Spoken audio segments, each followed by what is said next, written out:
Hello students, अभी मैं एक नई वीडियो बना रही हूँ जो CSS के ऊपर बेस्ड है, क्योंकि मेरी जो पुरानी वीडियो थी उसमें एडिटिंग के थ्रू जब हमने म्यूजिक डाला तो उसमें थोड़ा सा वॉल्यूम वॉइस का थोड़ा सा प्रॉब्लम था। तो मैं ये वीडियो दोबारा बना रही हूँ क्योंकि CSS इम्पॉर्टेंट टॉपिक है।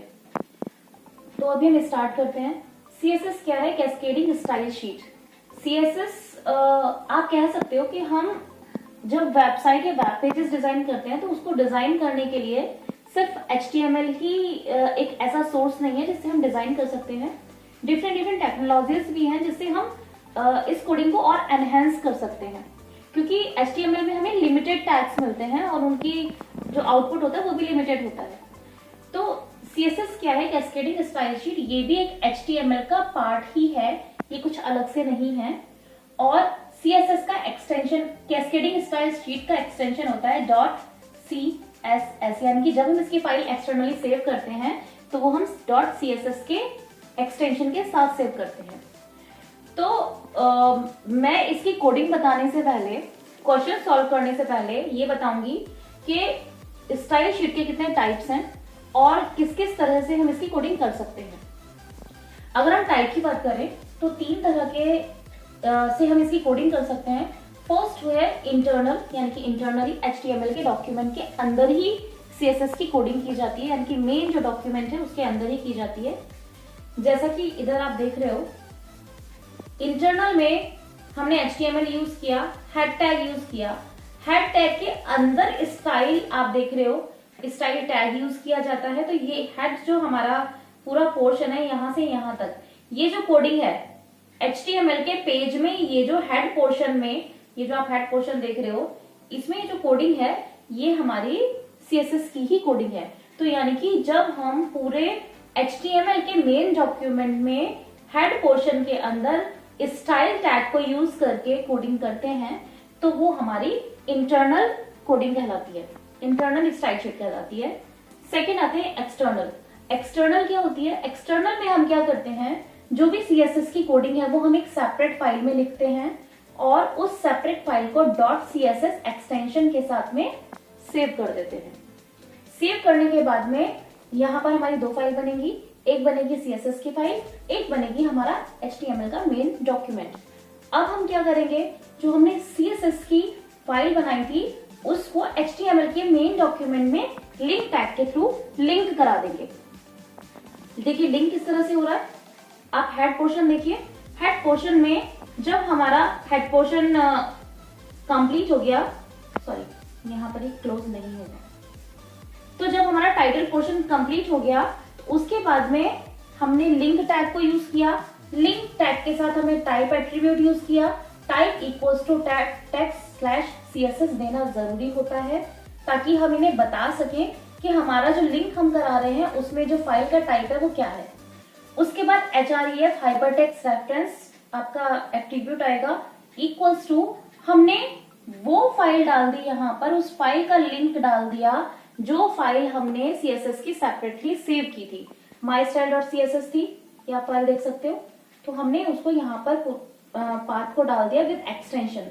इससे क्या हुआ, जो हमारा मेन HTML का डॉक्यूमेंट है उससे वो फाइल लिंक हो गई, ना कि हमने उसमें कोडिंग की। उसके बाद हमारा बॉडी पोर्शन आएगा। बॉडी पोर्शन में जो भी कोडिंग करना चाहते हैं वो कोडिंग आ जाएगी। तो ये था हमारा एक्सटर्नली जब हम लिंकिंग कराते हैं, यानी कि एक्सटर्नली कोडिंग CSS की। थर्ड बात करते हैं हम इनलाइन। इनलाइन का मतलब है जब कोडिंग एक लाइन में होगी, मींस वो किस टैग के अंदर होगी, बॉडी टैग के अंदर। HTML के डॉक्यूमेंट में ही बॉडी टैग के अंदर जब एक सिंगल लाइन में आपकी कोडिंग होगी तो उसको इनलाइन कहा जाएगा। आप यहाँ देख रहे हो बॉडी टैग हमने यूज किया। अभी तक दोनों फाइल्स में जो एक्सटर्नल और इंटरनल थी उसमें हम हेड पोर्शन में CSS की कोडिंग कर रहे थे, बट इंटरनल में क्या है, सॉरी इनलाइन में क्या है, बॉडी टैग के अंदर यूज हो रहा है। यहाँ पर देखो बॉडी टैग लगाया। बॉडी टैग के बाद चूंकि हमें H1 के साथ में करनी है CSS की कोडिंग, H1 टैग के साथ, तो हमने यहाँ पर सेलेक्टर लिया H1। स्टाइल आया हमारा टैग इक्वल्स टू, उसकी जो कलर प्रॉपर्टी है वो कलर प्रॉपर्टी किस में चेंज हो जाए, पिंक, यानी कि इसका जो कलर है हेडिंग का वो क्या हो जाए, पिंक कलर का हो जाए। और टेक्स्ट क्या है जिसके ऊपर ये अप्लाई हो, this is an example of internal style sheet, यानी कि हमने ये टेक्स्ट ले लिया जिसके ऊपर ये कोडिंग अप्लाई हो जाएगी। हमारा हेड टैग क्लोज हो गया, बॉडी टैग क्लोज हो गया और HTML क्लोज हो गया। तो ये थे हमारे 3 टाइप्स कि हम CSS की कोडिंग किस तरह से कर सकते हैं। अब मैं आपको बताऊंगी कि किस तरह के क्वेश्चंस आते हैं, क्या सिंटैक्स होता है और हम क्वेश्चन के अकॉर्डिंग किस तरह से उसकी कोडिंग कर सकते हैं। तो मेनली जो क्वेश्चंस आते हैं वो इंटरनल कोडिंग पे बेस्ड आते हैं। तो हम इंटरनल सीखेंगे कि इंटरनली हमारा क्या सिंटैक्स होता है और हम क्वेश्चन के अकॉर्डिंग उसको कैसे सॉल्व कर सकते हैं।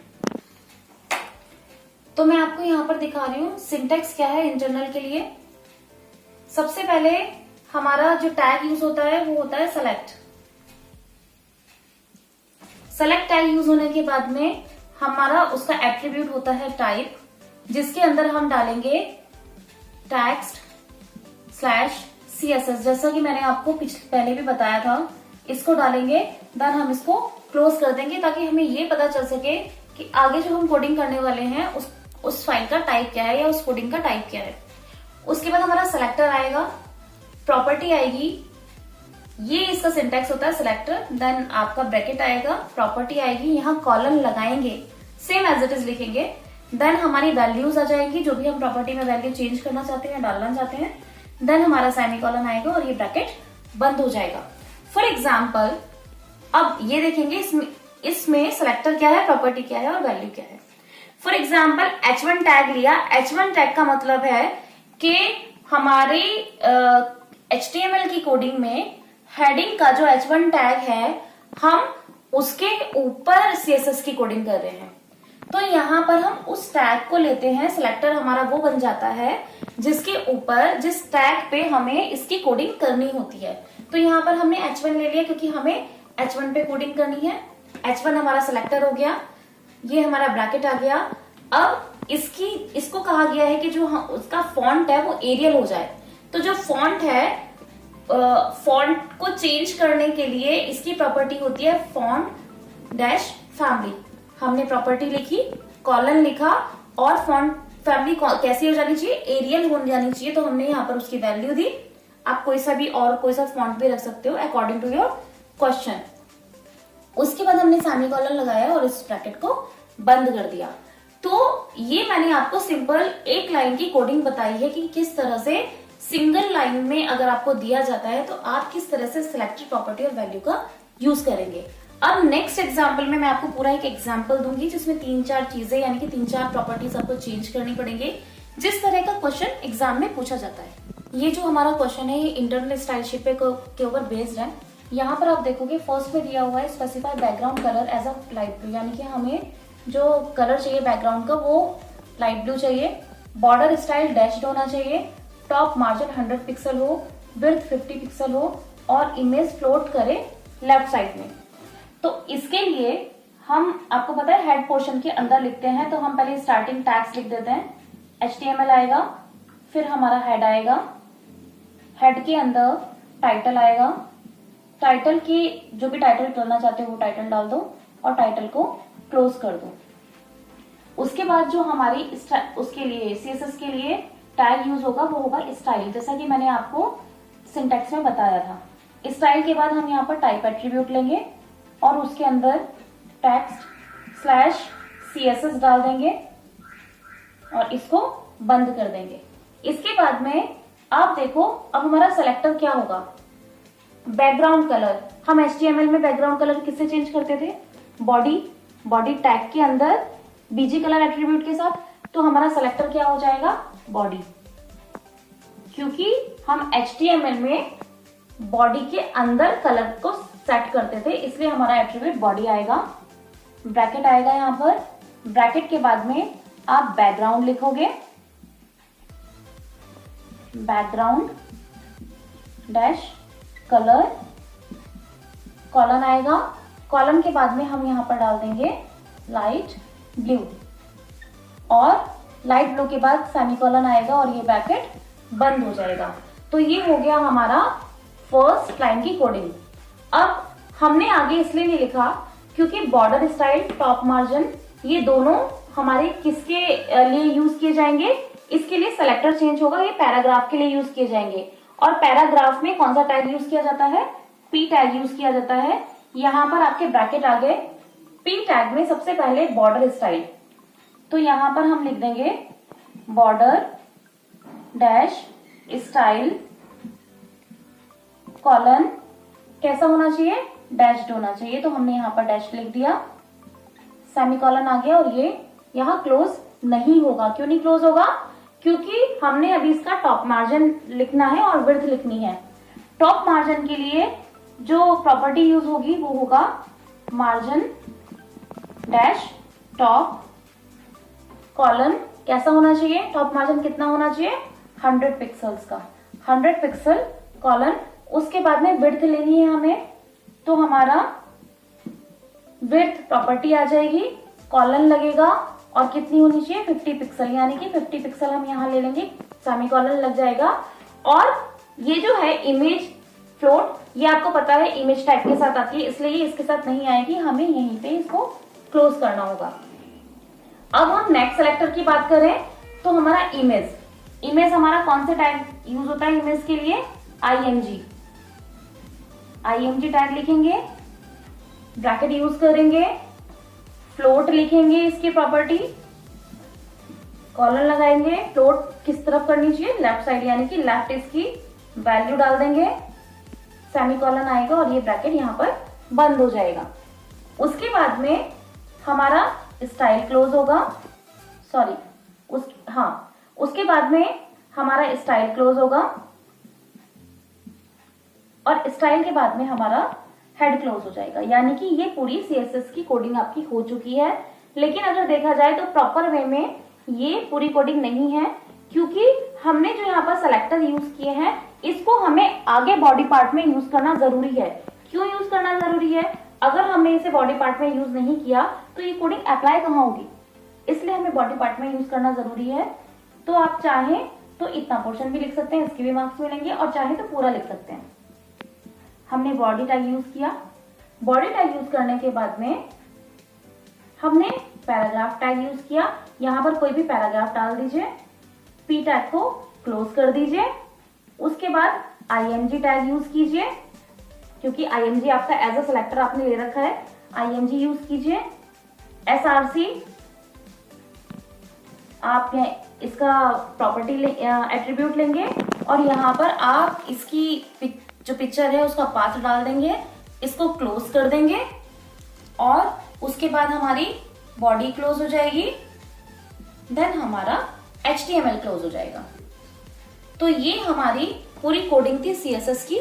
इसी तरह से हम जितनी भी CSS की प्रोग्रामिंग है उसकी कोडिंग करते हैं। तो अभी मैं एक आपको समराइज करके दूंगी कि आपके सिलेबस में कौन कौन से CSS की कोडिंग, कौन कौन से टैग्स हैं और उनकी क्या क्या कोडिंग है। आप किस तरह से उनको याद करके इजीली एक समराइज होगा, तो आपको इधर उधर देखने की जरूरत नहीं पड़ेगी, आप इजीली उसको याद करोगे। बस उसको याद करो और ये फॉर्मेट आपको दिमाग में होना चाहिए, आप कोई भी क्वेश्चन बहुत इजीली सॉल्व कर पाओगे। तो ये आपके सिलेबस में सेलेक्टर्स दिए हुए हैं, ये आपके सिलेबस का ही पूरा समरी है CSS के सिलेबस की। यही आपके सेलेक्टर हैं सिलेबस में और ये उनकी प्रॉपर्टीज हैं, ये उनकी वैल्यूज हैं कि कौन कौन सी वैल्यू किस प्रॉपर्टी में डाली जाती है। बॉडी के साथ में बैकग्राउंड कलर है, बॉडी के साथ में बैकग्राउंड कलर भी आ सकता है, बैकग्राउंड भी आ सकती है और 2-3 प्रॉपर्टीज आ सकती हैं। तो बैकग्राउंड कलर ये प्रॉपर्टी हो गई और इसमें वैल्यू आप कोई भी कलर डालोगे। फिर पैराग्राफ टैग के साथ ये सारी प्रॉपर्टीज हैं। बॉर्डर कलर यानी कि बॉर्डर आप पैराग्राफ के चारों तरफ डाल सकते हो, इसमें वैल्यू डलेगी, कोई भी कलर डाल दो। बॉर्डर स्टाइल में क्या आएगा? बॉर्डर स्टाइल होगा या तो आपका डैश्ड होगा, डॉटेड होगा, सॉलिड होगा, इस तरह की बॉर्डर स्टाइल में वैल्यूज डलेंगी। बॉर्डर विड्थ में आपकी कोई भी पिक्सल्स जो आपके क्वेश्चन में गिवन हो अकॉर्डिंग टू योर क्वेश्चन आप विड्थ में डालेंगे। टॉप मार्जिन, ये जो मार्जिन हैं top, bottom, left and right आपके पैराग्राफ में, इसमें जो वैल्यूज पड़ती हैं ये भी पिक्सल्स में पड़ती हैं। अब आते हैं फॉन्ट पे।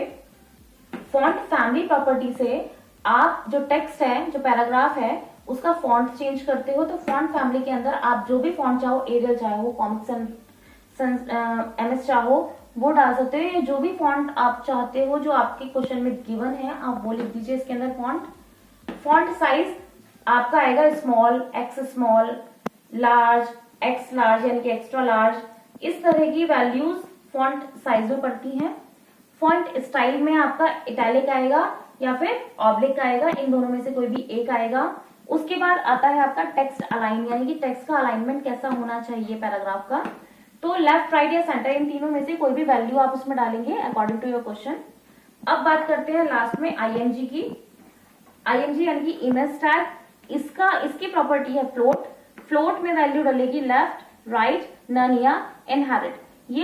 ये सारी जो वैल्यूज हैं ये डिपेंड करेंगी आपको क्वेश्चन कैसा गिवन है और आपको उसका क्या आंसर लिखना है। तो ये आपकी पूरी समझी है, आप इसको लर्न कर लीजिए।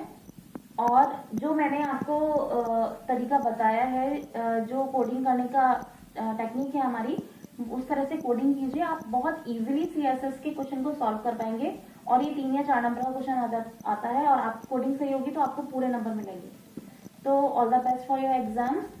और अगर आपको मेरा चैनल पसंद आया हो और ये वीडियो पसंद आई हो तो प्लीज लाइक कीजिए, सब्सक्राइब कीजिए और बच्चों को फॉरवर्ड कीजिए, शेयर कीजिए, ताकि और बच्चों को भी नॉलेज मिल पाए और आप अपने एग्जाम में अपना बेस्ट दे पाए।